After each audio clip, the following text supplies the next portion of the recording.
Every year we set intentions, we set goals, we set plans for the year ahead, what we want to achieve and accomplish.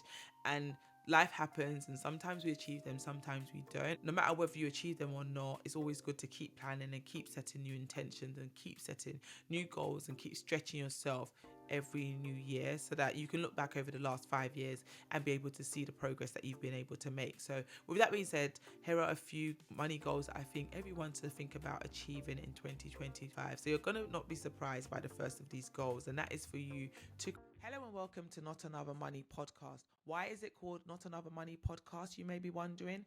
It's because this is not your typical money show. Get ready for real money conversations and lessons, expert insights from some of our very special guests, and hear some really inspiring stories from everyday people. On this podcast, you're going to learn how to earn more, how to spend less, how to grow the difference, and most importantly, live your best financial life. Happy New Year 2025. We have finally made it. I cannot believe it that we are in a new year 2025. It feels like just yesterday, to be honest. I remember the turn of the century and it was like, are we going to make it, or is the world going to come to an end? And here we are a quarter of a century later, and yeah, 2025. It's a new year, a new season, a new day, and I for one am very excited for what's to come for 2025. Like, I don't know, there's something about that number, 2025, and it being like a quarter century that's getting me all excited, thinking this is going to be a super year. 2024 overall was a good year. Like, I shared some of my highlights and shared some thoughts on 2024 and a nice recap of how the year went in the last episode. So if you haven't watched that episode, definitely do tune into that after this episode. But on today's episode, what I want to do is another solo one. So there's no special guest joining me today. I thought it would be good to start the year with just a chat between you and I and set some intentions and goals and share what you can expect from the podcast in 2025 and beyond. So first and foremost, like I said, Happy New Year. I'm so excited for this year ahead. I think 2025 is going to be a good year. There's so much plans that I have, so much that I want to achieve on this podcast, but just in life as well in general. In 2025, I know there's only so much that I can do within my own strength, and I know ultimately I put these plans before God and he establishes those plans. So obviously ultimately he has the final say. On this episode, as well as sharing some of the podcast plans for 2025, what I also want to do is share some financial goals that you can achieve in 2025. So start of the year now, let's start as we means to go on. Let's set some clear financial intentions for the year ahead, put those plans on paper and work towards achieving them. And I think if you make these intentions known at the start of the year and put that plan on paper, you're going to be so glad at the end of the year once you've stuck to that plan and achieved all those financial goals that you set out to achieve. But before we jump into those financial goals for 2025, I do want to share a bit of my plans for this podcast for the rest of the year. So what are my top 3 goals for this podcast for 2025?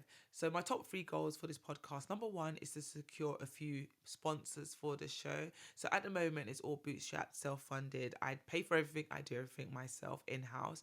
But what I really want to do for this show in 2025 is to secure a few relevant sponsors for the show, just so that I can outsource the editing of the show and obviously ultimately make some money from all this amazing content that I currently create and produce on this platform. So rest assured, the sponsors that I do secure and say yes to are going to be a good fit for this platform. I'm not about just working with anybody and just flinging any message out there on my platform just so that I could get a quick buck. But more importantly, they need to make sense for you. I'm not going to be promoting anything on this platform that I don't believe in, that I don't trust, and that I don't use myself. So please do rest assured, I really do believe in the credibility of this show and my platform, and I definitely would not do anything to intentionally jeopardize it. In addition to securing a sponsor for the show, another big goal that I have for this show is to outsource the editing.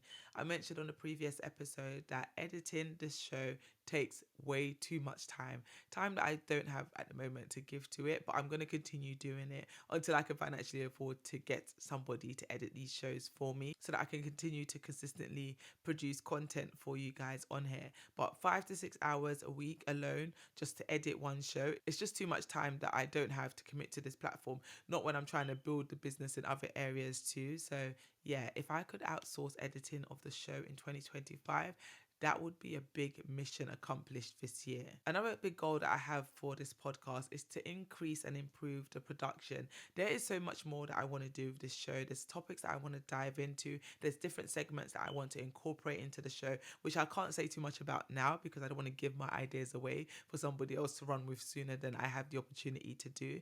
But there is so much more that I want to do to the production of the show, to the format of the show, and to the quality of the show that I'm giving you guys. So please do stay tuned for this ride because there's some amazing things that are still to come from Not Another Money podcast in 2025, which I cannot wait to start building. Now is the perfect moment to mention that if you are not yet subscribed to the podcast on your favorite podcast streaming platform, then please do subscribe to the podcast because it helps the show more than you can imagine.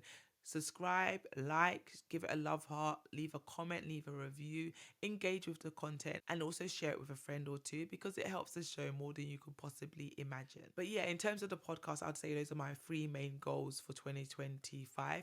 I think beyond the podcast, I do have loads of goals across all the different areas of my life. So when it comes to my faith, when it comes to my family, when it comes to my friendship, when it comes to myself and my personal development, I have so many goals that I want to achieve in 2025. But the biggest one I want to mention on here that I think might be helpful to you is me commanding my morning. I think that's one area that I've never ever grasped and never been able to get a good hold of in terms of having a really consistent morning routine and a really consistent start to my day. And I know so many people that do this successfully and rave about the benefits of being able to do this, but this is something I haven't yet been able to master. And I've been really thinking about it over the last few months.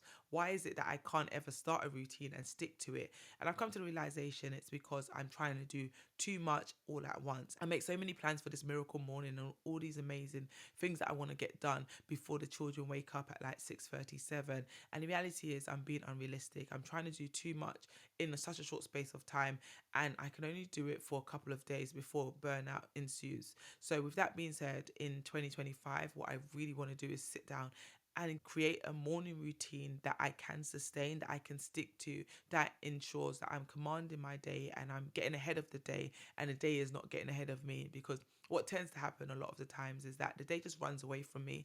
I wake up after the children more often than not, which means that I'm chasing my morning and chasing my tail. I don't get the opportunity to be intentional with how my day starts, and I end up being very frazzled at the start of the day, and that has a knock-on effect on the rest of my day, but not also the rest of my day, also my children's day, because what that means is that if I'm starting the day on a back foot, I'm chasing my tail, which means I'm more irritable, which means I'm more snappy and I'm more short with the children, which means I'm stressing them out even before they go to school, which isn't fair on these children.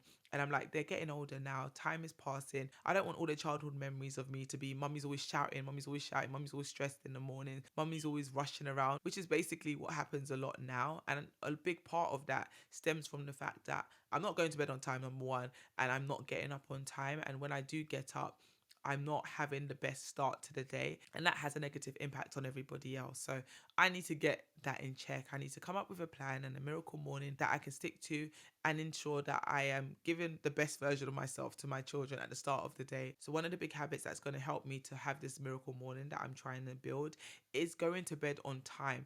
I always go to bed late. Like, my husband's always cussing me in the morning, like, what time did you go to bed? And I'm like, oh, 1 o'clock, 2 o'clock, 12 o'clock. And he's just like, what was you doing up so late? And my reason for staying up so late often is that I don't get time for myself during the day. Like, I'm always busy doing stuff. If I'm not taking the kids to school, taking them to the activities, I'm not cleaning, I'm not cooking, I'm not busy with housework, I'm not working on a podcast, working on content. Like, there's always something else that I spend my day doing. So what that means is in the evening when I want to just relax and rest after the kids have gone to bed, I end up spending a lot of time just watching stuff and catching up on things that I wasn't able to catch up on during the day. And I feel like I've been robbed of me time during the day. So then I try and get that me time in the middle of the night. But what I've come to realize is that that is not the best time for me to get my me time, because me doing that is having a negative effect on my start to the following day. And it's just kind of a vicious cycle that keeps repeating itself. And it's time to put a fork in the sand and put a stop to this and be intentional about not just my morning routine, but actually my evening routine and my winding down routine, so that I'm going to bed at a decent, reasonable time, meaning that when I wake up in the morning, I'm not too tired, and I'm able to give my best self to all the activities that I need to do before the children get up and their day start. Another habit that I'm trying to build is my health and my fitness. So at the moment, my diet is very bad, and that's something I want to work on this year. But in addition to my diet, I want to continue the step in challenge that I'm currently doing. So I'm currently taking part in a 10,000 steps a day challenge, which is great, and I've seen great results already from this first month of doing this challenge.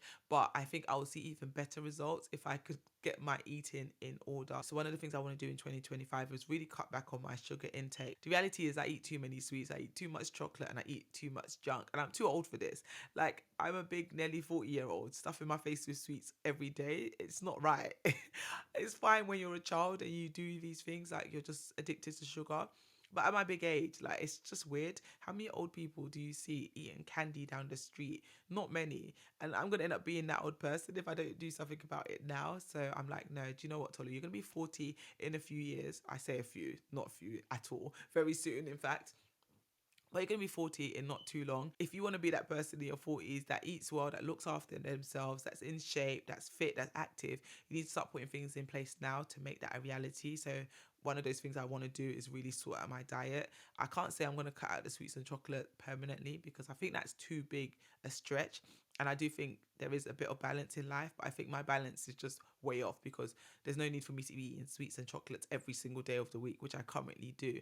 So what I want to do is maybe reduce that to once a week as opposed to every day of the week, so that I still do get to enjoy the things that bring me joy, but just not every day. Because as much as I enjoy the sweets and all the rest of it in the moment, I don't enjoy what it does to me physically, and how it makes me sluggish as well when I come down off my sugar highs. So yeah, definitely taking my health a lot more serious in 2025. One thing I'm going to do differently in 2025 is be more disciplined. Discipline was my word for 2024, and I didn't master it. I'd say I improved in becoming more disciplined. I definitely have come a long way, but I think in 2025 it's something I really want to master. Something my friend said to me recently. It's work the plan and not your mood, and that's something I want to do a lot more in 2025. Don't just be too led by my feelings, but actually stick to the plan that I have as opposed to how I feel in the moment, which is something that I succumb to quite often. And that's why schedules and being organized and being disciplined and having this miracle morning that I spoke of have been a myth, because I haven't been able to do it. Because if I don't feel like waking up, I'm not waking up. If I'm tired, if I'm not in the mood, I'm not doing it. And that is only going to carry you so far. I recognize that people that are highly successful and highly skilled and highly impactful are people that don't allow their moods to define what they're doing. They do what they say they're going to do at the time they say they're going to do it, as opposed to being swayed by their feelings in the moment. Like, I understand, obviously I have feelings, I'm not a robot, I'm a human being, and I do need to make a little bit of room for that. But equally, I do need to recognize that there's so much I want to accomplish, particularly as 40 is around the corner. There's a lot I want to accomplish. Like, when I look at Tolu at 40, God willing, I know where she needs to be. And I know that how I am now, certain things that I'm not doing are going to prohibit me from getting there. So I need to put things in place and become that person that I want to be at 14 now, and not wait until I get there and just think like some magic switch is just going to turn on and I'm just going to be this disciplined, organized, serious person that's always on job. It doesn't work like that. It's something you have to work on and build over time, and that's something I'm committed to doing in 2025. Now let's talk quickly about some money goals that we can all achieve in 2025. I think every year we set intentions, we set goals, we set plans for the year ahead, what we want to achieve and accomplish. And life happens, and sometimes we achieve them, sometimes we don't. But I think no matter whether you achieve them or not, it's always good to keep planning and keep setting new intentions and keep setting new goals and keep stretching yourself every new year, so that you can look back over the last 5 years and be able to see the progress that you've been able to make. So with that being said, here are a few money goals that I think everyone to think about achieving in 2025. So you're going to not be surprised by the first of these goals, and that is for you to create a budget. I speak about budgets all the time, and that's because I think they're so important, so impactful, and have so much value and help you so much when it comes to management of your finances. So if you're one of those people that budget in your head, that don't really know your numbers, numbers and you think you spend a certain amount without actually knowing for sure how much you're spending, now's the time to really start thinking about creating that budget and being intentional about your finances this year. It's so important to create that budget that reflects your current goals and your current priorities. And if you're listening to this and you're thinking, Tolly, I already have a budget, like you're not telling me anything I don't know, that's great, that's fantastic. Really look at that budget now and assess whether or not it meets your needs right now and your needs for the rest of the year. If you have a budget but it's not aligned with your values, you're spending way more than you want to on subscriptions, you're spending way more than you want to on food, on going out, on travel, whatever it is, really look at those categories in your budget and assess whether or not you're spending your money in the best way in those categories and whether there's adjustments that you can make to that existing budget so that it better aligns with your values and your goals for this year. A great budgeting method that I like to use, of course, is the zero-based budget, where you give every penny and every pound an assignment to do at the start of the month so that come the end of the month you're not left wondering where all your money has gone. But equally, another very effective budgeting method that you could try is the 50-20-30 budgeting method, and this is where 50% of your income goes towards your fixed expenses like your roof, your utilities, all your fixed expenses. 20% of it goes to your saving, investing, paying off debt, and 30% of it then goes to your wants. It doesn't really matter which budgeting method you choose. The main thing is that you just find one that works for you and you stick to it. Being intentional with your money in 2025 is going to ensure that your money goes a lot further and you're able to spend that money in alignment with your financial priorities. The next money goal that you want to achieve this year, if you haven't already done this, is building that emergency fund. An emergency fund is just that contingency plan fund, that extra money that you have set aside should the worst happen, should an emergency arise, should something beyond your plans arise that you need to pay for.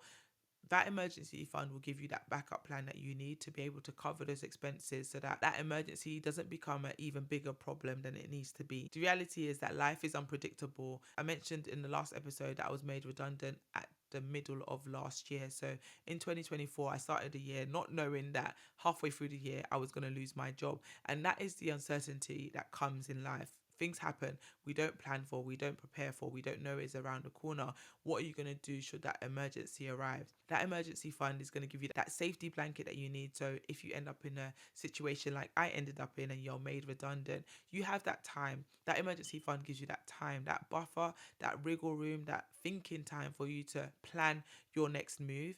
Because when you don't have that emergency fund in place, what tends to happen is should that emergency arise, you're in panic mode, you're in survival mode, and you just go for the next opportunity when that may not necessarily be the best opportunity for you in terms of your career progression.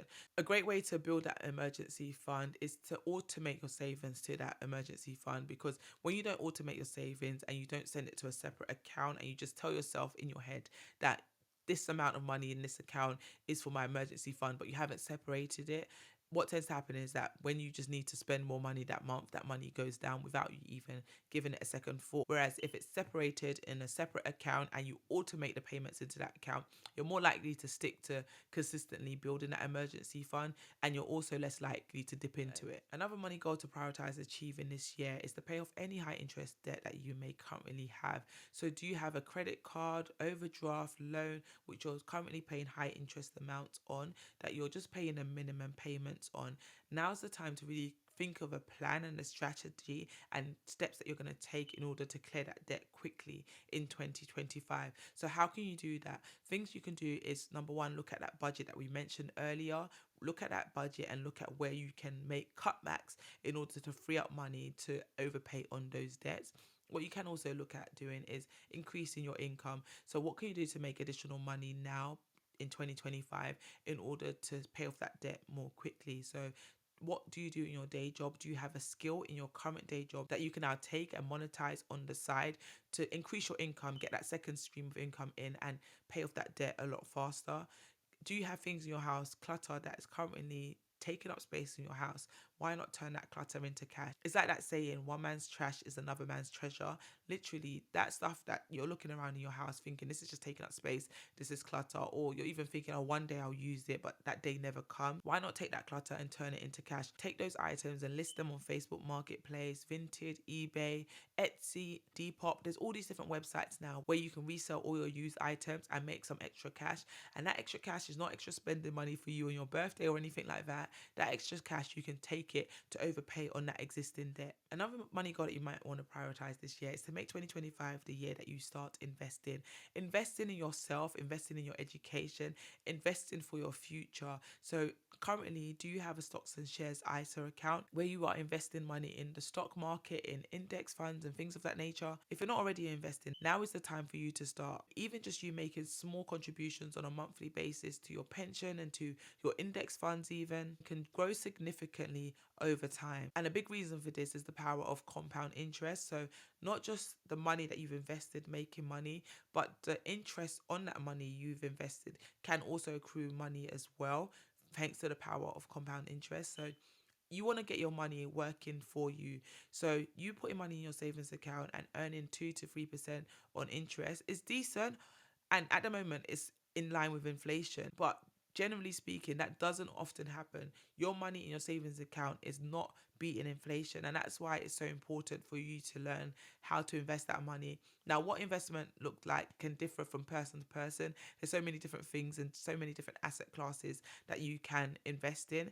But what you want to do, at least if you're not going to start investing today, is commit to learning. Commit to learning about investing, the investing options that are available to you, and which one best suits your appetite risk. Different methods of investing carry different levels of risk. So depending on your risk tolerance will depend on the investing method that you pursue. But the most important thing is learning about it, but then also making a start. A final financial goal that you might want to consider achieving in 2024 is to review your financial protection. The reality is that life is changing fast. So it's so important that you have the right life insurances in place for yourself and for your loved ones. If you have a will, it's time to update it to make sure it currently reflects your financial situation. But if you don't have a will in place, now's the time to create a will if you have assets and you have loved ones that you would like to benefit from those assets should the worst happen. So these are just 5 of many money goals that you can achieve in 2025. I could have made this list a lot longer and more exhaustive, but I know the longer the list, the less likely it is for anyone to take action, because sometimes we can be overwhelmed by our to-do list and overwhelmed by all the things that we need to do that we end up taking no action at all. At least I speak for myself in that regard, because that happens to me a lot. When I feel like it's too much to do, I end up doing nothing. So I didn't want to add too many things for you to do as money goals this year. Just take those 5 money goals that we've mentioned in this episode, create that budget, pay off any high interest debt quickly, and also review and update all of your financial protections. So those are just 5 money goals that you should try and prioritize achieving in 2025. Just work through the list one by one and tick them off as you go, and you'll be surprised by the end of January you could have made great strides already towards achieving those 5 money goals.